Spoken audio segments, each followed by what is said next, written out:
भूमिका में है, उस भूमिका को देखकर ऐसा लगता है क्योंकि लगातार उनकी सीटों की डिमांड जो है वो बढ़ती हुई दिखाई पड़ती है। आपको याद होगा पहले वो 40 से 50 सीटों की कहीं ना कहीं मांग करते हुए नजर आ रहे थे, अब ये समझ में आ रहा है कि वो 70 से 80 चुनाव में 5 लोकसभा सीटों पर जीत दर्ज करके चिराग पासवान ये तो दिखा चुके हैं कि बिहार की जनता कहीं ना कहीं उनके पिता के जो आदर्श थे उनका सम्मान करती है और इस आधार पर उनको ये राजनीतिक विरासत सौंपना चाहती है। लेकिन नीतीश कुमार को निपटाने के लिए, उनकी राजनीति को खत्म करने के लिए चिराग पासवान को यहाँ पर इस्तेमाल करती हुई नजर आ रही है। और चिराग पासवान वो एक उम्मीद की किरण बन सकते हैं क्योंकि बीजेपी को ना तो दलित वोट बैंक का यहाँ पर बिहार में सीधा सियासी फायदा मिलेगा, ना ही नीतीश कुमार को इसका सियासी फायदा मिलेगा। तो कहीं ना कहीं बिहार की राजनीति एक उलझी हुई राजनीति एनडीए गठबंधन में विशेष तौर पर। क्या बीजेपी के हनुमान चिराग पासवान ने फैसला कर लिया है? क्या भारतीय जनता पार्टी के खिलाफ ही चिराग पासवान उतर जाएंगे? क्या भारतीय जनता पार्टी के खिलाफ चिराग पासवान कम सीटों पर नहीं मानने वाले हैं? वो चिराग पासवान जिन्हें 30 से 35 सीटों पर भारतीय जनता पार्टी के जरिए सिमटाने की एक रणनीति बनाई जा रही है, लेकिन चिराग पासवान है कि वो 30 से 35 सीटों पर मानने वाले नहीं हैं। अब उनकी ही पार्टी दावा कर रही है कि कम से कम 70 सीटें चाहिए। 70 सीटों से कम में चिराग पासवान और उनकी पार्टी विधानसभा चुनाव में भारतीय जनता पार्टी के साथ उतरने वाली नहीं। अगर भारतीय जनता पार्टी ने चिराग पासवान के मन मुताबिक सीटों का बंटवारा नहीं किया तो क्या वाकई चिराग पासवान अब मोदी कैबिनेट से इस्तीफा दे देंगे? क्या चिराग पासवान अपनी पार्टी को अकेले ही चुनावी मैदान में उतार देंगे या फिर महागठबंधन का सहारा चिराग पासवान भी लेते हुए नजर आएंगे? दरअसल एबीपी की एक आर्टिकल में देखिए जिसमें साफ तौर पर लिखा हुआ है, जहां चिराग पासवान के जरिए कहा गया है कि बिहार चुनाव में बीजेपी का खेल बिगाड़ेंगे चिराग पासवान। सीट शेयरिंग का जो प्लान है इसमें कम सीटों पर वो नहीं मानने वाले।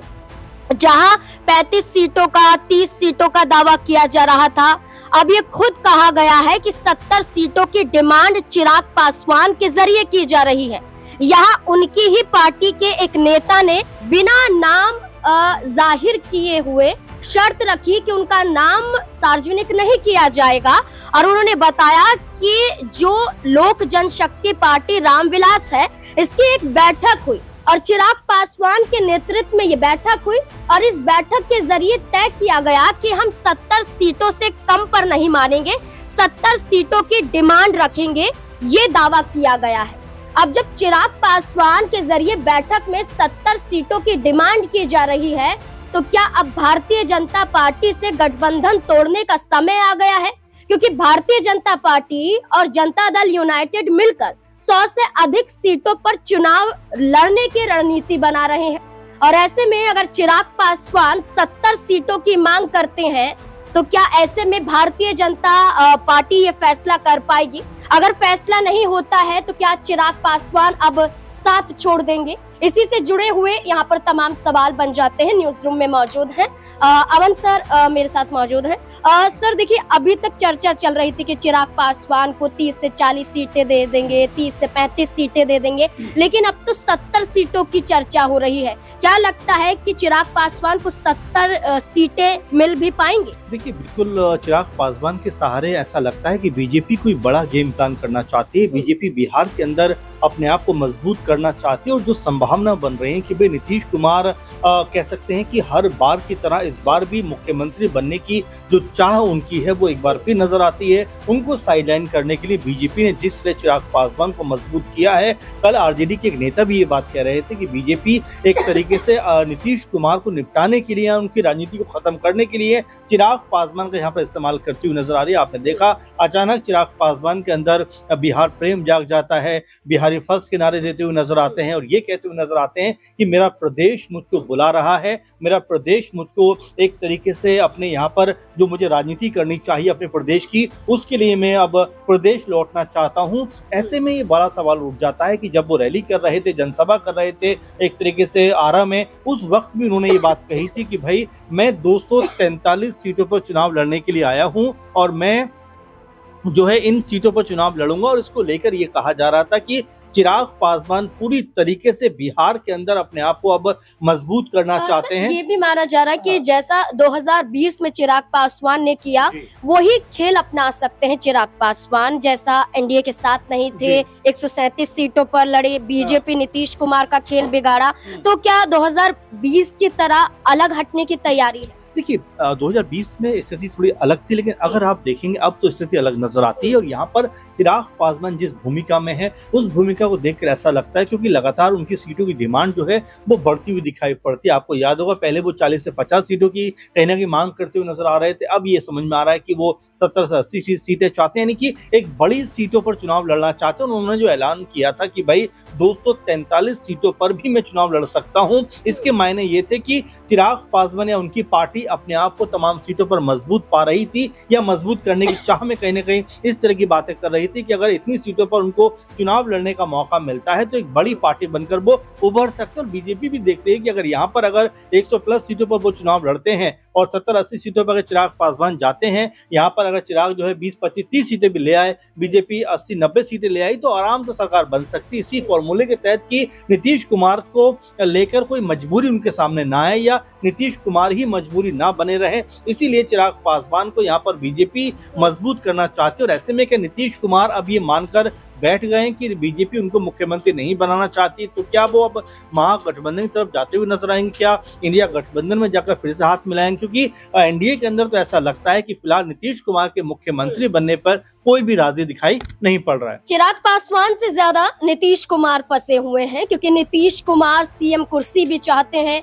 नीतीश कुमार सीएम चेहरा बनना भी चाहते हैं, नीतीश कुमार की पार्टी 100 से अधिक सीटों पर चुनाव भी लड़ना चाहती है, लेकिन भारतीय जनता पार्टी सहमत नजर नहीं आती। लेकिन भारतीय जनता पार्टी चिराग पासवान को भी तवज्जो नहीं दे रही है। वही चिराग पासवान तेजस्वी यादव से गले मिलते हैं, वही चिराग पासवान भारतीय जनता पार्टी के हिंदुत्ववाद विचारधारा के खिलाफ नजर आते हैं।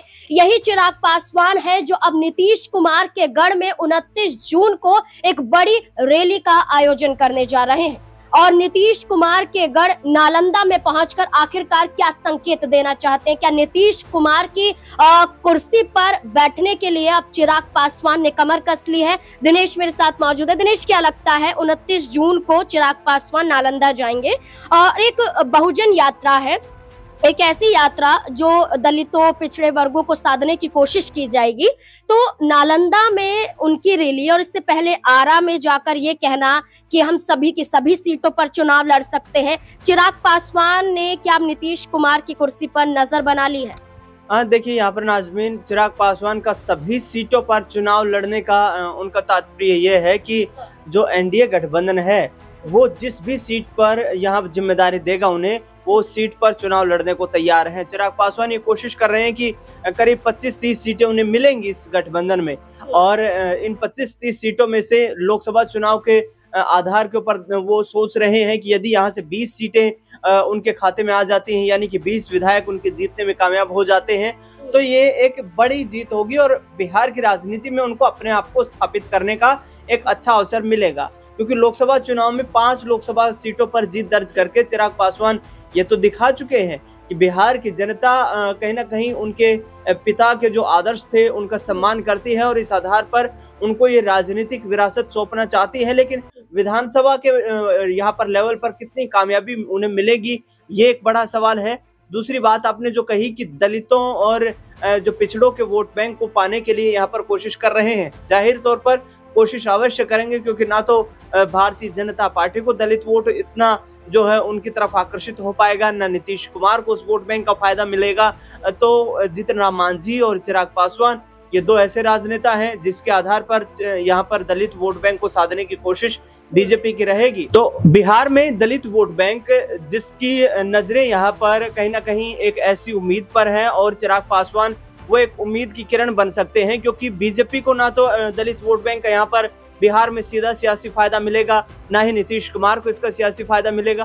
तो कहीं ना कहीं बिहार की राजनीति एक उलझी हुई राजनीति एनडीए गठबंधन में विशेष तौर पर दिखाई दे रही है। और जाहिर तौर पर जीतन राम मांझी तो कई बार ये बात कह चुके हैं कि इस बार यदि हमारा अच्छा प्रदर्शन रहा तो सीएम कुर्सी एक बार फिर से हमारे खाते में आ सकती है। तो सीधे तौर पर चिराग पासवान ये चाहेंगे कि इस बार उनकी पार्टी जो है वो अच्छा प्रदर्शन करे, मजबूत आधार तैयार करे, जिसके आधार पर आगामी वक्त की रणनीतियां वो बना सके, आगे आने वाले वक्त में बिहार की राजनीति में अपने आप को स्थापित कर सके। क्योंकि पिछला जो चुनाव लड़ा था उसमें 5-6% वोट लेने में कामयाब हुए, लेकिन एक भी सीट पर जीत नहीं मिली थी। तो ऐसे में कई सवाल खड़े हो रहे हैं और इस बीच बीजेपी के साथ में मिलकर चिराग पासवान ये चाहते हैं कि उन्हें बिहार में विधानसभा के तर्ज पर यहाँ पर कई सीटें जीतकर उसका सियासी लाभ मिले। देखिए, चिराग पासवान के जरिए कई बड़े संकेत दिए जा रहे हैं, लेकिन सोचने वाली बात यह है कि महागठबंधन के जरिए लगातार 4 बैठकें हो चुकी हैं,